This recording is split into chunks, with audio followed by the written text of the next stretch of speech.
Again this year, the Washington County Community Lobbying Coalition will have a lobbyist in Annapolis communicating the needs of various entities in the county. This year, however, the county has opted out of the coalition and is intent on having their own lobbyists in Annapolis. Jim, what are the benefits of having two lobbyists representing Washington County?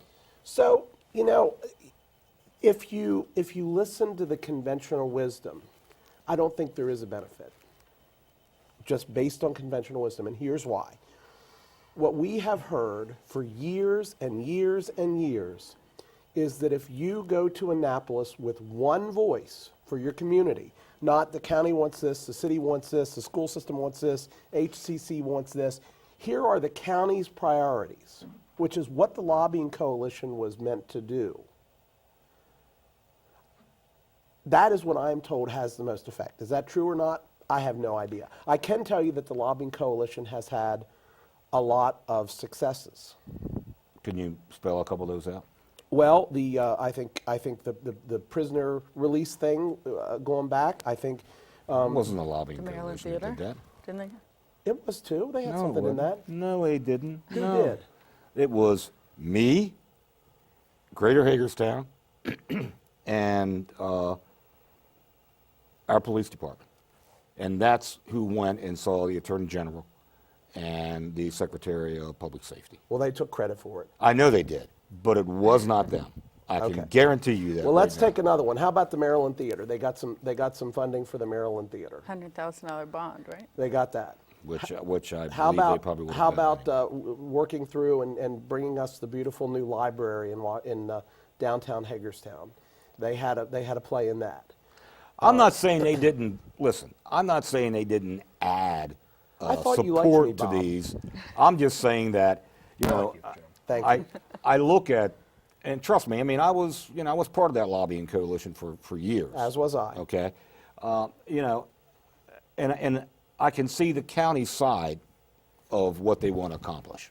Okay.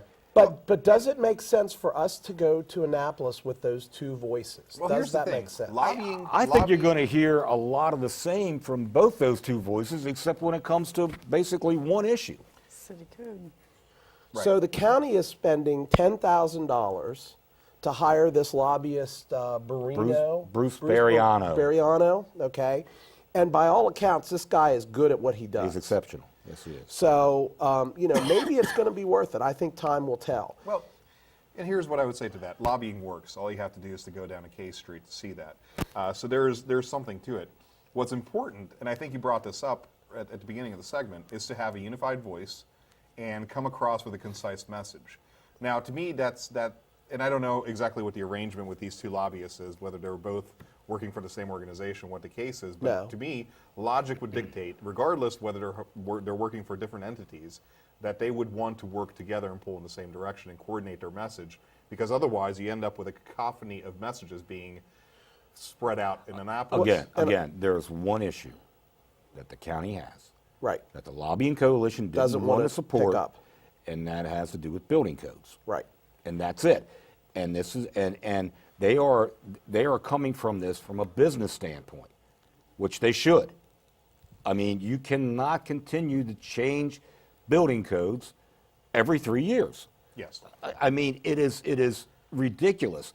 You know, talking with one of the county commissioners who happened to have went on a trip to China or to North Korea, saying, you know, we get a lot of the parts on some of the things from over there, and they say we're their best customer because we keep changing codes, and they have to keep building other things. I mean, I would So- assume probably not North Korea, most likely China. it was well he was talking about China, but I know he went to North Korea. Is what But I was trying to point out. here's my point on this. Or South Korea. I'm sorry. South Oh Korea. my gosh. If He we, may want to North Korea. God, I don't know. He wouldn't be here to talk about it.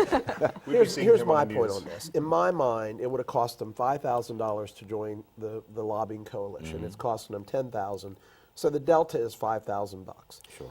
If in fact it doesn't hurt the coalition's message by them going, I don't think there's any harm here, and I think $5,000 or $10,000 is a small price to pay for a voice in Annapolis. You know, I can remember the first time that, and I want to say that it was back in 1999 when our delegation sat at the mayor and council table and said, you need to hire a lobbyist.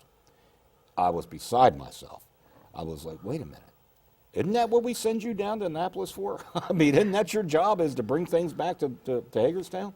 So, and we actually did in 2001. That was the first time that we had a lobbyist. So it was remarkable to me that we had to hire somebody, in my mind, to do the job that we were paying them to do. So, Well, again, from my perspective, I don't see, this is fun to talk about, but if it pushes our agenda, I think it makes sense. if it gets great things for Washington County and the city of Hagerstown and everybody else, I'm all for it. I mean, I truly am. Ultimately, I would assume I'm if not they- busting on the fact that we do lobbying. No, I'm not Don't get me either. wrong. If But, these guys do their job well, it's more than going to pay for whatever. oh my investment gosh, we yeah, have in them. Absolutely. yeah. I mean, we talk about monies that we need coming back here for infrastructure. Mm-hmm. 81. Eastern Boulevard, the bridge across the Antietam. All those things tie in together when it comes to these infrastructure funds that we're trying to seek. And that we may have a chance at now that we have a Right. Republican governor who actually, and I'm not saying O'Malley didn't like Western Maryland, but I Did he think, know where it was? Here. Yeah. Did he know where it was? yeah, he flew here think on a Cape airplane one must time. have, yeah. So he didn't stay long, as memory serves, but at any rate. So Okay, well, I That's my think you're thought probably process. going to get the last word. there's a first. There's the first. I'm going to dance. No comment on it. Up next, our panel discusses the big game, which is Sunday.